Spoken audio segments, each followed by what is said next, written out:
Assalamualaikum warahmatullahi wabarakatuh. Selamat pagi saya haturkan kepada Ibu Dr. Reni Prawestuti Ambari Sumanto, Magister Kesehatan Masyarakat, selaku dosen antropobiologi yang saya hormati, dan teman-teman yang saya banggakan.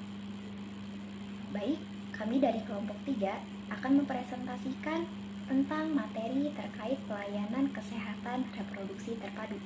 Sebelum itu, izinkan saya memperkenalkan anggota kelompok 3 terlebih dahulu. Yang pertama ada Fitri Yuliani dengan NIM 16014220001. Yang kedua ada Jauhara Lulu Aljannah dengan NIM 16014220020. Yang ketiga ada Talita Rifda Safera dengan NIM 16014220021. Yang keempat ada Silvi Fitriani dengan NIM 16014220024. Yang kelima ada Nur Enda Fitriana dengan NIM 16014220032. Dan yang terakhir saya sendiri, Nur Mutanimah Mesaroh dengan NIM 16014220052. Beranjak ke materi yang akan dibahas dalam poster di sini, yaitu pengertian pelayanan reproduksi terpadu yang akan dibagi menjadi dua macam. Yang pertama, kesehatan reproduksi esensial dan kesehatan reproduksi komprehensif. Pengertian kesehatan reproduksi terpadu dilaksanakan secara integratif atau one-step service, yang dimana semua klien menerima pelayanan yang dibutuhkan dari kualitas yang memenuhi aspek komunikasi, informasi, dan edukasi. Selanjutnya, tentang pengertian kesehatan ibu dan anak yang akan dijelaskan oleh Talita, kepadanya dipersilakan. Kesehatan ibu dan anak meliputi yang pertama pelayanan internal persalinan dan nifas, memasukkan unsur pelayanan pencegahan dan penanggulangan IMS serta melakukan memotivasi klien untuk pelayanan KB dan memberikan pelayanan KB postpartum. Dalam pertolongan persalinan dan penanganan bayi baru lahir perlu diperhatikan untuk pencegahan umum terhadap infeksi. Yang kedua yaitu pelayanan pasca abortus, memasukkan unsur pelayanan, pencegahan, dan penanggulangan IMS serta konseling KB pasca abortus. Yang ketiga yaitu penggunaan buku KIEA sejak ibu hamil sampai anak umur 5 tahun. Yang keempat, pelaksanaan kunjungan neonatal. Yang kelima, pelayanan kesehatan neonatal esensial yang meliputi perawatan neonatal dasar dan tata laksana neonatal sakit. Keenam, pendekatan MTBS bagi balita sakit. Dan yang terakhir, pemantauan dan stimulasi tubuh kembang anak. Keluarga berencana. Pelayanan KB merupakan unsur pelayanan pencegahan dan penanggulangan IMS termasuk HIV atau AIDS. Pelayanan KB difokuskan selain kepada sasaran muda usia paritas rendah, maksudnya MUPAR, yang lebih mengarah kepada kepentingan pengendalian populasi. Juga diarahkan untuk sasaran pengarapan 4 terlalu muda, terlalu banyak, terlalu sering, dan terlalu tua untuk hamil. Pelayanan KB memasukkan unsur pelayanan pencegahan dan pengulangan IMS termasuk HIV atau AIDS. Pelayanan KB difokuskan selain kepada sasaran muda usia paritas rendah, maksudnya MUPAR, yang lebih mengarah kepada kepentingan pengendalian populasi. Juga diarahkan untuk sasaran dengan pengharapan 4 terlalu muda, terlalu banyak, terlalu sering, dan terlalu tua untuk hamil. Pelayanan pencegahan dan penanggulangan IMS termasuk HIV atau AIDS dimasukkan ke dalam setiap komponen pelayanan kesehatan reproduksi. Pelayanan kesehatan reproduksi esensial yang kedua yaitu kesehatan reproduksi remaja. Kesehatan reproduksi remaja terfokus pada pelayanan KIE atau konseling dengan memasukkan materi-materi Life Family Education. Pelayanan kesehatan reproduksi remaja memperhatikan aspek fisik agar remaja, khususnya remaja putri, akan menjadi ibu yang sehat. Pelayanan KRR secara khusus bagi kasus remaja bermasalah dengan memberikan pelayanan sesuai dengan kebutuhan dan masalahnya. Di sini saya akan menjelaskan menjelaskan tentang pelayanan kesehatan reproduksi pada lansia. Seseorang disebut usia lanjut pada umur 60 ke atas.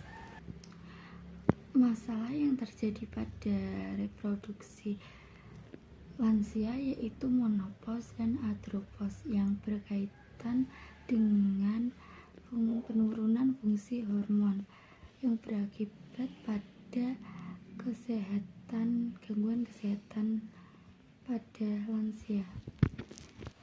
Gejala yang dialami saat menopause yaitu gangguan psikis, gangguan vasomotor, dan gangguan siklus menstruasi.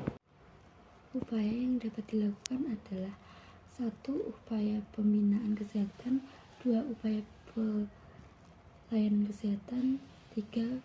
Upaya perawatan, 4. Upaya pelembagaan usia lanjut. Pelayanan yang kelima yaitu tes screening dan promosi kesehatan reproduksi. Screening yaitu usaha untuk mengidentifikasi penyakit atau kelainan yang secara klinis belum jelas dengan menggunakan tes atau prosedur tertentu yang digunakan secara tepat untuk membedakan orang yang sehat atau orang yang benar-benar sehat tetapi sesungguhnya dia memiliki kelainan.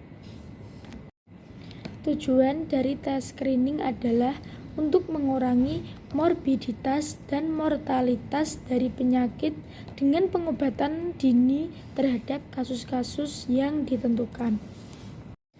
Tes screening dapat dilakukan dengan pertanyaan atau kuesioner, pemeriksaan fisik, pemeriksaan laboratorium, X-ray, USG, ataupun MRI.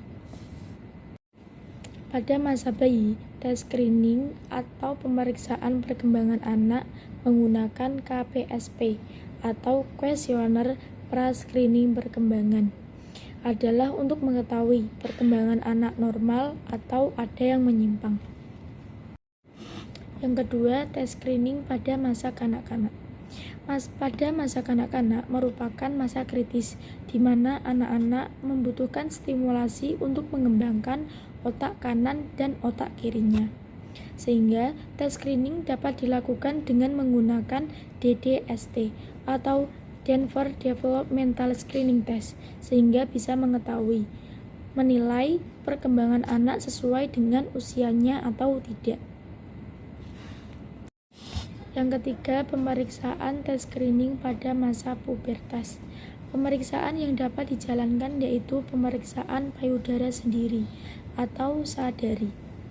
Penelitian menunjukkan 95% wanita yang didiagnosis pada tahap awal kanker payudara dapat bertahan hidup setelah 5 tahun setelah dia didiagnosis.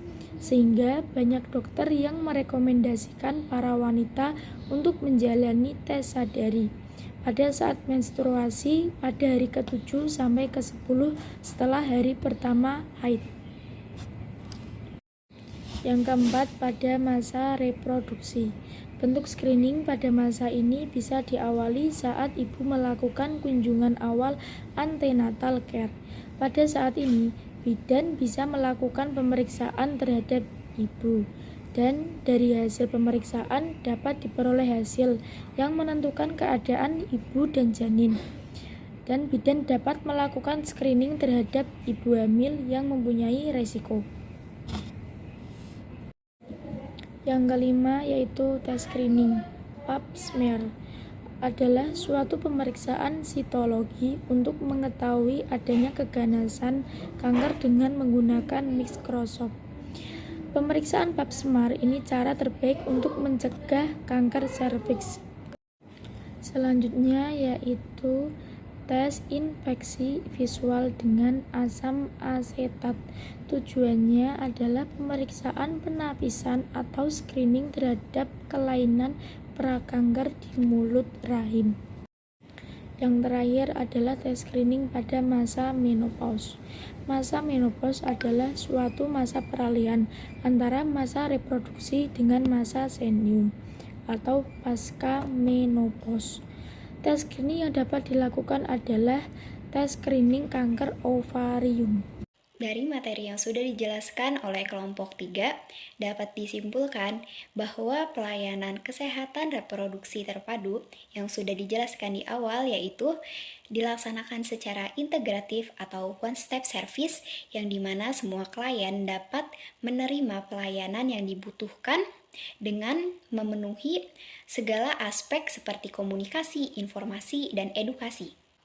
Dalam pelayanan kesehatan ini terbagi menjadi 2, pelayanan kesehatan reproduksi esensial dan pelayanan kesehatan reproduksi komprehensif.